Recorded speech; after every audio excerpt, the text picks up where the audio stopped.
Yesuus Kiristoositti kan amanneef mana jaarrachuuf miti. Yesuus Kiristoositti kan amanneef makiinaa bitachuuf miti.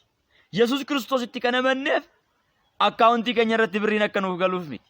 Yesuus Kiristoositti kan amanneef jireenya bara baraa argachuudhaaf galanni fulfinni Yesuus Kiristoosiidhaaf haa ta'u. Mucaa Waaqayyoo ta'uudhaaf. Haalelooyaa. Malee Yesuus Kiristoositti kan amanne manaaf miti, birriif miti, makiinaadhaaf miti, Ameerikaa deemuudhaaf miti. Yesuus Kiristoositti kan amanne mootummaa Waaqayyoo galuudhaaf. Ameerikaa deemuufi miti, mootummaa Waaqayyootti galuuf. Wanti Yesuus Kiristoositti amanneef mootummaa Waaqayyootti galuudhaaf malee Ameerikaa deemuudhaaf miti. Wanti Yesuus Kiristoositti amanneef jireenya bara baraa argachuudhaaf malee birrii warqee argachuudhaaf miti. Waggaa 80 lafarra jiraachuudhaaf miti. Yesuus Kiristoosiidhaaf galanni guddaan haa ta'u. Karaan fayyinaa Yesuusidha. Jireenyi isuma isatti amanaa hin fayyitu. Isatti amanaa karaan isa, jireenyi isa, dhugaanis isa. Gooftaan sin haa eebbisu. Guddaa akkas sin jaaladhu sin kabajisnu gaarii gootanii beektu. Sagalee kanaan guddaa akka eebbifamtan abdii amantiin qaba. Sagalicha sheer walii godhaa. Gooftaan sin haa eebbisu. Obboleessa keessan gammachuu urgee lakkoofsa bilbila kootii duwwaa 91299 yoo jettan argachuu dandeessu. Waaqayyo laabantii waaqaa banee eebbadanuu jireenya keessa irratti dhangalaasu. Shalom ayyaanni waaqaa isiniif haa baay'atu. Hundumti keessan akkam jirtu? Saba qulqullaa'aa dhaaltuu mootummaa Waaqayyoo ta'uudhaaf irra lafaa hundumaa maqaa Yesuus Kiristoositiin walitti qabamtan hundumti keessan akkam jirtu? Yesuus Kiristoosiidhaaf galanni guddaan haa ta'u. Sagalee Waaqayyoo walii wajjin ilaalla. YouTube koodhaaf namoonni haaraa taatan ergaan kun kas naqqabu hundumti keessan share subscribe godhaa. Gooftaan sin haa eebbisu. Barri keessaniif jireenyi keessan kan eebbifame haa ta'u. Hallelujah. Tokkoffaa Phexros 2:9 sagalee Waaqayyoo walii wajjin ni ilaalla. Tokkoffaa Phexros 2:9 sagalee Waaqayyoo walii wajjin ni ilaalla. Yesuus Kiristoosiidhaaf galanni guddaan haa ta'u. Hallelujah. Waaqayyo sagalee isaatiin hin dubbata. Yeroo hundumaa sagalee isaatiin dubbata Waaqayyo. Waan dubbachuu barbaadu hundumaa sagalee isaa keessan dubbata Waaqayyo. Yesuusidhaaf galanni guddaan haa ta'u. Saba isaadhaaf Waaqayyo sagaleen amma booda inni ergu hin jiru. Sagalee isa kanaan jechuudha. Dubbii isa kanaan dubbata Waaqayyo. Bara baraan kan hin dubbatu dubbii kanaanidha jechuudha. Dubbiin kun dubbii bara baraati, kan hin geeddaramne, kan hin dulloomne, kan hin duune, jiraataadha, alfaa fi omeegaadha. Yesuusidhaaf galanni guddaan haa ta'u. Samii fi ardiin Waaqayyo uume kun yoo badan iyyuu dubbiin isaa kun kan badu miti. Yesuusidhaaf galanni guddaan haa ta'u. Waan dubbachuu barbaadu hunduma Waaqayyo karaa dubbii isaa dubbata. Waan gochuu barbaadu hunduma Waaqayyo karaa dubbii isaa godha jechuudha. Yesuusidhaaf galanni guddaan haa ta'u. Egaa Waaqayyo maal akka nutti dubbatu anuun beeku. Isatu beeka sagalee isaa keessa waan dubbachuu barbaade jechuudha. Yesuusidhaaf galanni guddaan haa ta'u. Ani narraa kan eeggamu dubbii isaa isa inni dubbatu sana. Isani namoota dabarfachuu barbaadu sana. Isa namni inni anattis warra ana dhagaanittis dabarfachuu barbaade sana dubbachuu dhaga'een koo. Yesuusidhaaf galanni guddaan haa ta'u. Mee sagalichaa dubbisu akkas jedha sagalirraa. Tokkoffaa Phexros 2:9 akkas jedha. Isin qoomoo fo'amaadha jedha. Yesuusidhaaf galanni guddaan haa ta'u. Isin qoomoo fo'amaadha. Luboota mana mootummaati. Saba qulqullaa'aadha. Warra dhuunfaa Waaqayyoo ta'aniidha. Yesuusidhaaf galanni guddaan haa ta'u. Yesuusidhaaf galanni guddaan haa ta'u. Waaqayyo hojii isaa isa jajamaa akka labsitaniif dukkana keessaa gara ifa dinqisiisatti isin waamee nuun jedha. Yesuusidhaaf galanni guddaan haa ta'u. Ameen ameen ameen ameen. Isin maalidha? Qoomoo fo'amaadha. Qoomoo fo'amaadha. Fo'amtanii jirtanii nuun jechaa jira. Yesuusidhaaf galanni guddaan haa ta'u. Fo'amtanii jirtanii qoomoo fo'amaadha. Luboota mana mootummaati. Mootummaa kam? Isa kan lafarra miti. Mootummaa Waaqayyoo jechuudha. Yesuusidhaaf galanni guddaan haa ta'u. Ameen ameen. Luboota mana mootummaati. Yesuusidhaaf galanni guddaan haa ta'u. Saba qulqullaa'aadha. Yesuusidhaaf galanni guddaan haa ta'u. Ameen ameen. Saba qulqullaa'aadha. Warra dhuunfaa Waaqayyoo ta'aniidha. Waaqayyo hojii isaa isa jajamaa akkas labsitaniif dukkana keessa jechuudha. Dukkana isa badaa keessa gara ifa dinqisiisatti isin waamee nuun jedha. Yesuusidhaaf galanni guddaan haa ta'u. Dukkana keessaa gara ifa dinqisiisatti waamamneerra. Abaarsa keessaa gara jireenyatti waamamneerra. Du'a keessaa gara jireenyatti waamamneerra. Kiristoos Yesuusidhaaf galanni guddaan haa ta'u. Ameen. Isin qoomoo fo'amaadha nuun jedha sagalee Waaqaa. Isin qoomoo fo'amaadha. Fo'amtanii jirtu nuun jechaa jira. Fo'amneerra. Qoomoo keessaa qoomoo addaa taanee fo'amne. Saba keessaa saba addaa taanee fo'amne. Nama keessaa nama addaa taanee waamamne. Yesuusidhaaf galanni guddaan haa ta'u. Ameen ameen. Egaa namoota baay'eetu jira. Namoota baay'ee keessaa ati luba Waaqayyoo kan taate. Namoota baay'ee keessaa ati kan fo'amte. Namoota baay'ee keessaa ati kan yaamamte. Yaamichi Waaqayyoo kan si argate. Ulfina Waaqayyoo akka labsituuf. Hojii Waaqayyoo akka ati himtuuf. Waa'ee Waaqayyoo akka dubbattuu fi Waaqayyo dukkana keessaa gara ifaatti si fidee. Yesuusidhaaf galanni guddaan haa ta'u. Iddoon dhufaatii keenya dukkana keessaa iyyedha. Dukkana keessaa gara ifaatti dhuftanii nuun jedha Macaafni Qulqulluun. Dukkana keessa akka turre nutti hima. Dukkana keessaa gara ifaatti nu fide. Yesuusidhaaf galanni guddaan haa ta'u. Ameen. Dur dukkana keessa akka turre nutti hima. Amma garuu Yesuusidhaaf galanni guddaan haa ta'u. Amma garuu gara ifa dinqisiisatti akka dhufne Macaafni nutti hima. Lallaba koosa kanaan dura darbe keessatti amma garuu jechuudhaani lallaboota kanaan dura darban yuutuubii kanarratti jiru galanni ulfinni Yesuus Kiristoosidhaaf. Amma garuu gaafa jedhamu kanaan dura wanti jedhamu dhufa jechuudha. Har'a eega jenne kaleessi jira jechuudha. Yesuusidhaaf galanni guddaan haa ta'u. Egaa har'a jenne kaleessi jira. Kaleessa maal akka turre Macaafni nutti hima. Har'a garuu maal akka taanes nutti agarsiisa. Kalee dukkana keessa jirra. Dukkana keessa garamittan si yaame nuun jedha Waaqayyo. Gara ifaattan si yaame. Dukkana biyya lafaa kana keessa. Hojii biyya lafaa kana keessa. Jireenya biyya lafaa kana keessa. Jireenya Waaqayyootti hin tolle kan biyya lafaa kana keessa. Gara jireenya Waaqayyootti tolu. Gara jireenya ifa. Gara jireenya qulqullummaa. Gara jireenya lubummaa. Gara jireenya ulfina Waaqayyoo labsuutti. Waaqayyo nu yaame jechuudha. Yesuusidhaaf galanni guddaan haa ta'u. Kanaaf lakkoofsa 10 irratti isin takkaa saba Waaqayyoo hin turre nuun jedha. Dur saba Waaqaan turre amma warri saba dhuunfaa Waaqayyoo taane kuni har'a warri luboota Waaqayyoo jedhamne kuni har'a warri ijoollee Waaqayyoo jedhamne yaamamaa jirru kuni dur ijoollee Waaqayyoo hin turre. Dur saba Waaqayyoodhaa hin turre. Har'a garuu carraa guddaatu nurra bu'e. Yesuusidhaaf galanni guddaan haa ta'u. Nuti warri kan Kiristoos Yesuus taane, Yesuus Kiristoos warri nu argate carraa guddaatu nurra bu'e. Carraa guddaa arganne. Amanuu keenyaan carraa guddaa arganne. Yesuusitti amanuu keenyaan carraa guddaa arganne. Yesuusitti amanuu keenyaan carraa guddaatu nurra bu'e. Yesuusidhaaf galanni guddaan haa ta'u. Maal jedha? Isin takkaa saba Waaqayyoo hin turre amma garuu saba isaa taatanii jedha. Saba isaa keessayyuu saba dhuunfaasaa. Saba Waaqayyoo qofti geggeessu. Saba Waaqayyoo qofti ajaju. Saba Waaqayyoo qofti baasee galchu. Yesuusidhaaf galanni guddaan haa ta'u. Saba abbummaan arge abbaa irratti hin taane. Saba abbummaan arge hin geggeessine. Saba abbummaan arge hin binne. Saba birmaduu ta'e. Birmadummaatti akkas nuti jiraannuuf Kiristoos Yesuus birmaduu nu baase.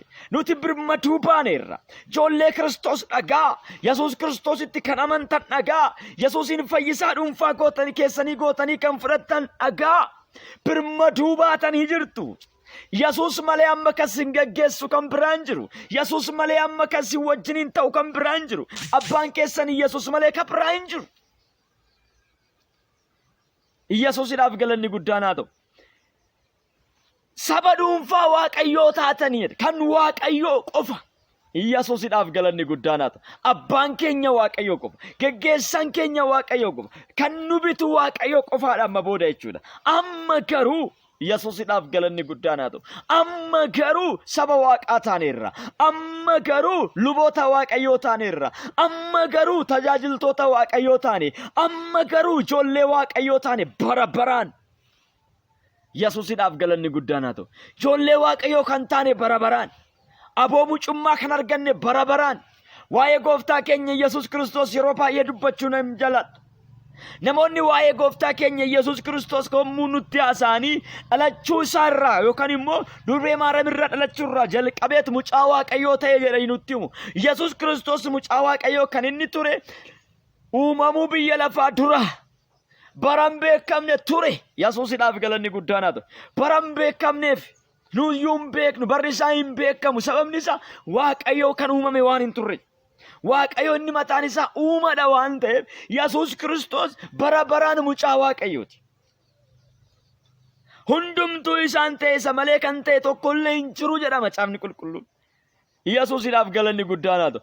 Aboon mucummaa Yesuus, aboon ilmummaa Yesuus kan bara baraati. Malee dhalachuurraa miti kan inni eegale. Yesuus Kiristoosidhaaf galanni guddaan haa ta'u.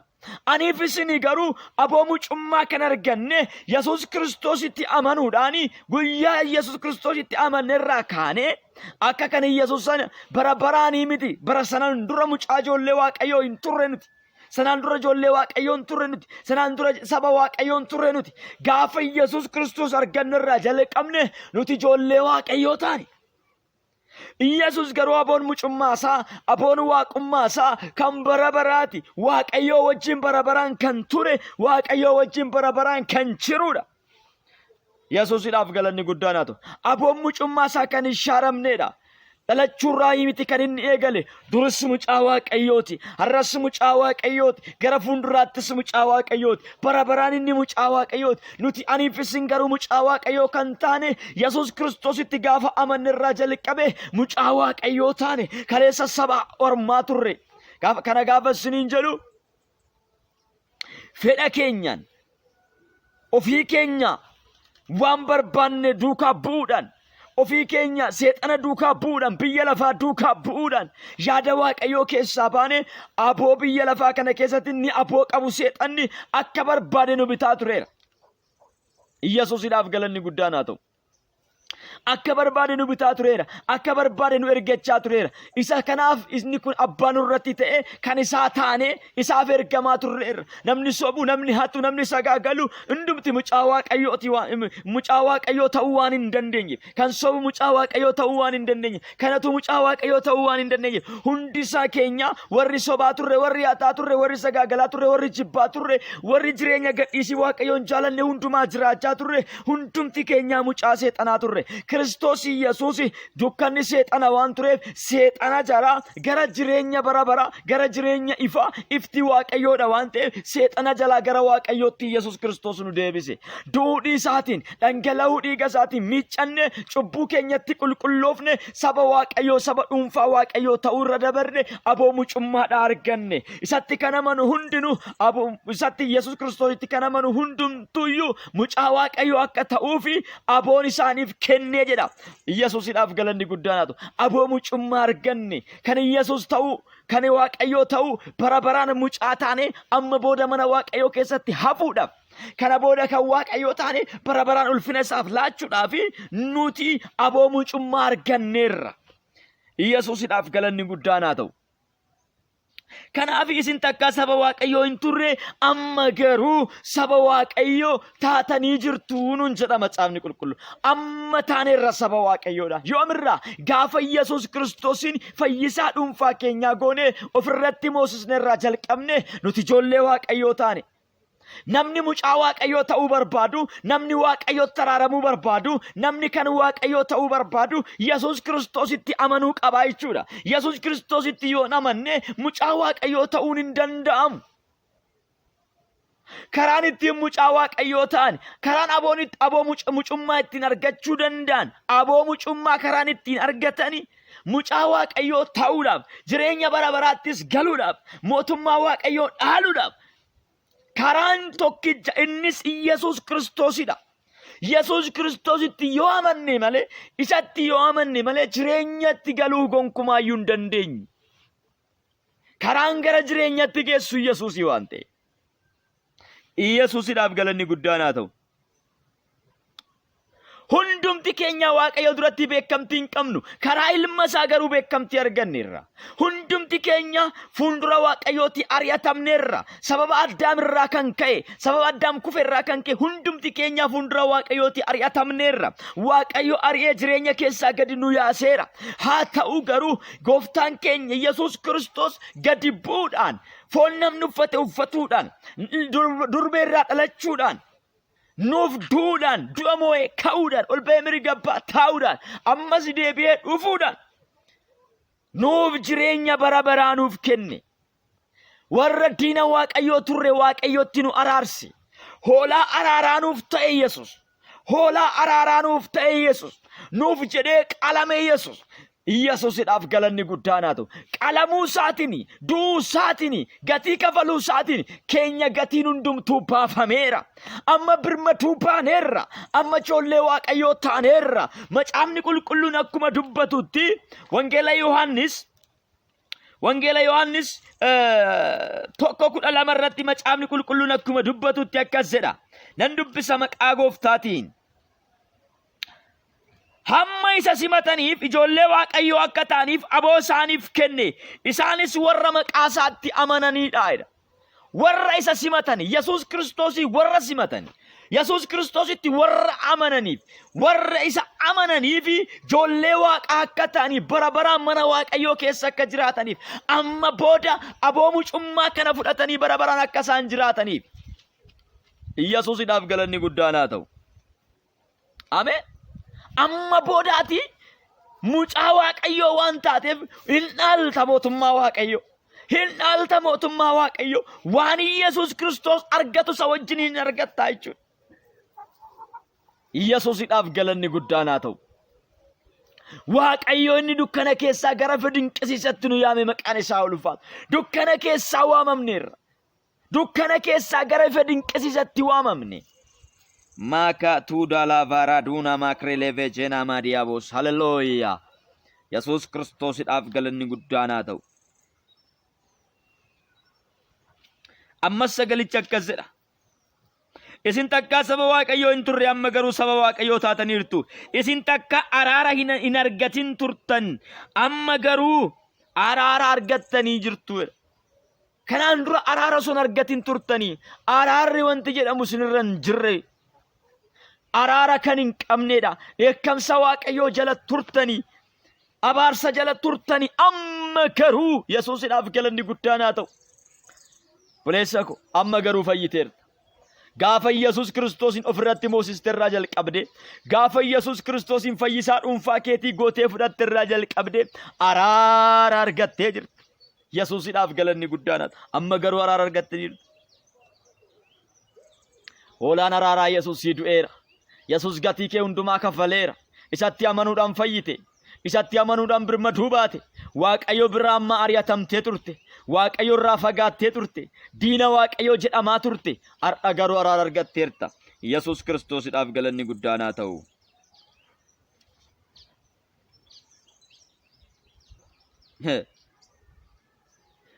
kanaaf macaafni qulqulluun nuti warri araara arganne kuni araara keenya isa arganne kanatti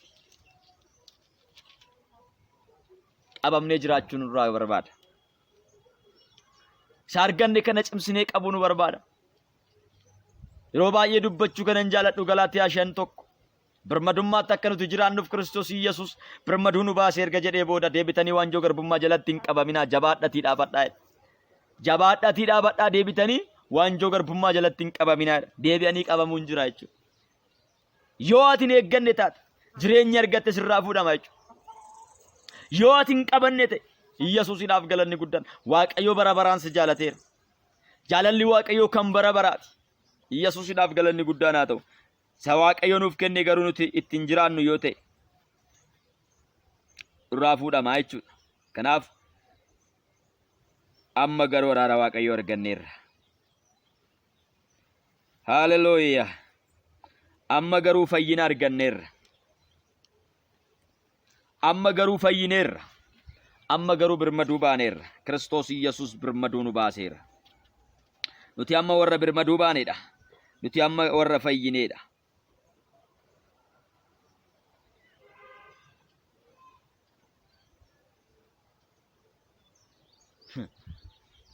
Yesuusidhaaf galanni guddaan haa ta'u.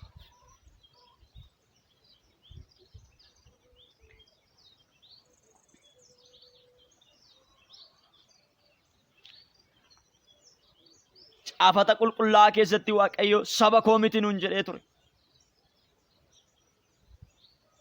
Sababa cubbuu keenya irraa kan ka'e adda baanee turre Waaqayyotti. Tokkummaa nuti Waaqayyotti qabnu citee ture. Hosee irratti akkas jedha. Hosee irratti akkas jedha. Galanni fulfinni Yesuus Kiristoosiidhaaf haa ta'u. Macaafa Hosee irratti akkas jedhee dubbatameera. Roomees 9:25 irratti inni macaafa Hosee keessatti warra kan koo hin ta'in saba koo jedhee nan waama. Biyya ani hin jaalatinis jaalatamtuu koo jedhee nan waama. Iddoodhuman isin saba koo miti jedhee isinitti himetti ilmaan Waaqayyoo jiraataa jedhamanii waamamuu jedhe. Yesuusidhaaf galanni guddaan haa ta'u. Hallelujah. Raajii dubbatamee ture jechuudha. Inni kun Hosee irratti. Hosee 2:23 irratti raajii dubbatamee ture. Waaqayyo saba koo miti amman isaaniin jedhe saba koon jedha. Biyyumatti jisaan jibbaman keessatti deebisee isaan kabajaa jechaadha. Eenyu warra Kiristoos Yesuusitti amananii jechuudha. Hallelujah. Yesuusidhaaf galanni guddaan haa ta'u. Qooda saba koo miti isaaniin jedhe amma saba koon jedhaanii jedha. Ilmaa Waaqayyoo jiraataa jedhamanii waamamudha. Kana hundumaa kan arganne eenyurraayi? Yesuus Kiristoos gatii kafalurraayi. Waaqayyo tokkicha ilma isaa hamma kennuufitti biyya lafaa hin jaalate kun immoo isatti kan amanu hundinuu jireenya bara baraa haa qabaatuuf malee haa baduuf miti jedhee sagalee Waaqayyoo Wangeela Yohaannis 3:16 irratti dubbata. Isatti kan amanu jireenya bara baraa haa qabaatuuf jedhe. Kanaaf Waaqayyo ilma isaa gara biyya lafaatti gaafa erguu akka itti amannuuf erge. Yoo itti amanne maal arganna? Jireenya bara baraa arganna. Yoo itti amanne maal arganna? Aboo mucummaa arganna. Yoo itti amanne ijoollee Waaqayyoo jedhamna. Ijoollee Waaqayyoo jedhamuudhaaf Yesuusitti amanuutu barbaachisa. Aboo mucummaa argachuudhaaf Yesuusitti amanuutu barbaachisa. Jireenya bara baraatti galuudhaaf Yesuusitti amanuutu barbaachisa. Hin amannu taanaan Yesuusitti hin amannu taanaan Yesuusin shakkineerra taanaan mootummaa Waaqayyootti galuun keenyas shakkiidha. Yesuusidhaaf galanni guddaan. Yesuusitti amante taanaan Yesuus karaa gara jireenyatti geessudha. Yesuusidhaaf galanni guddaan haa ta'u. Nuti warri Yesuus Kiristoositti amanne jireenya bara baraa arganneerra. Nuti warri Yesuus Kiristoositti amanne mootummaan Waaqayyoo kan keenya hin dhaalla. Yesuusidhaaf galanni guddaan haa ta'u. Shakkii tokko hin qabnu. Amanaan shakkii tokko qabaachuu hin qabu. Namni Kiristoos Yesuusitti amane shakkiyyuu qabaachuu hin qabu. Mootummaa Waaqayyootti galuudhaaf. Maaliif? Amaneera ka. Maaliif? Jireenya bara baraa argateera ka. Maaliif? Mucaa Waaqayyoo ta'eera ka. Maaliif? Araara argateera ka. Maaliif? Saba Waaqaa ta'eera ka. Saba Waaqaa karaa ittiin taatu Yesuusitti amanuudhaan. Araara karaa ittiin argattu Yesuusitti amanuudhaan. Luboota Waaqayyoo karaa ittiin taatu Yesuusitti amanuudhaan. Amma wanti hundumtuyyuu Yesuusidha. Yesuusidhaaf galanni guddaan. Furtuun waa hundumaa. Furtuun balbala araaraa. Furtuun balbala jireenya bara baraa. Yesuus Kiristoos jedhama. Maakaatuu laavaaraa laavaa diinaamos. Yesuus Kiristoositti yoon amanne taane furtuun balbala jireenya harka kee keessa hin jiru jechuudha. Yesuus Kiristoositti amanne yoo ta'e sitti hin araaramne Waaqayyo. Yesuus Kiristoositti amanne yoo ta'e araara keessa hin jirtu jechuudha. Araaraan arganne mucaa Waaqayyoo hin taane ammayyuu daabiloostu si bitaa jira jechuudha. Ammayyuu daabiloostu geggeessaa jira jechuudha. Yesuus kophaasaa fayyisaadha. Yesuus kophaasaa jireenya bara baraatti galcha. Isatti kekelee dabaluun hin barbaachisu. Isatti Maariyaam dabaluun hin barbaachisu. Isatti Gabreelii dabaluun hin barbaachisu. Isaan kun hojjettoota Waaqayyooti. Yesuus Kiristoosidhaaf galanni guddaan haa ta'u. Nus hojjettoota Kiristoos. Akkuma kan keenya isaanis hojjettoota Waaqayyoo turan. Ergamaan hojjetaa Waaqayyooti. Ergamoonni Gabriel hojjetaa Waaqayyooti. Mikaa'el hojjetaa Waaqayyooti. Yesuusidhaaf galanni guddaan haa ta'u. Hojjettoota Waaqayyooti. Isaan hojjettoota Waaqayyooti. Kumaatamatu jira. Maqaan isaanii kan hin dhaaman hojjettoota Waaqayyooti. Yesuusiidhaaf galanni guddaan haa ta'u. Karaan gara jireenyatti geessu Yesuus qofa. Yaa Waaqayyo karaa ergamootaaf fayyisuu osoo barbaade Yesuus dhalachuun hin barbaachisu ture. Yesuusiidhaaf galanni guddaan haa ta'u. Karaa durbee Maariyaamiin fayyisuu osoo barbaade Yesuus dhalachuun hin barbaachisu. Bakka ishumatti dubbatee fayyina. Yesuusiidhaaf galanni guddaan haa ta'u.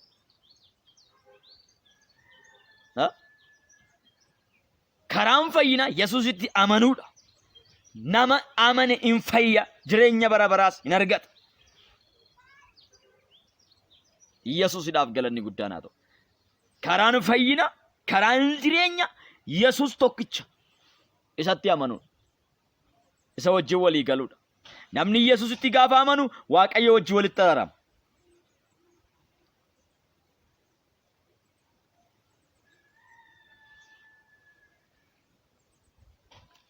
Hallelujah. Mootii araaraa Yesuus galanni siif haa ta'u.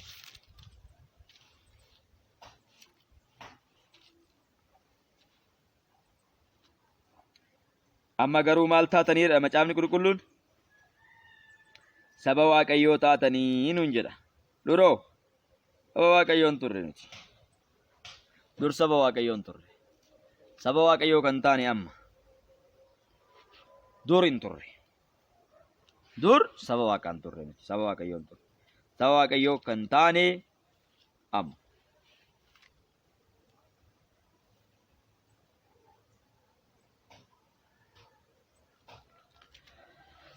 Goftaraaf galanni guddaan haa ta'u.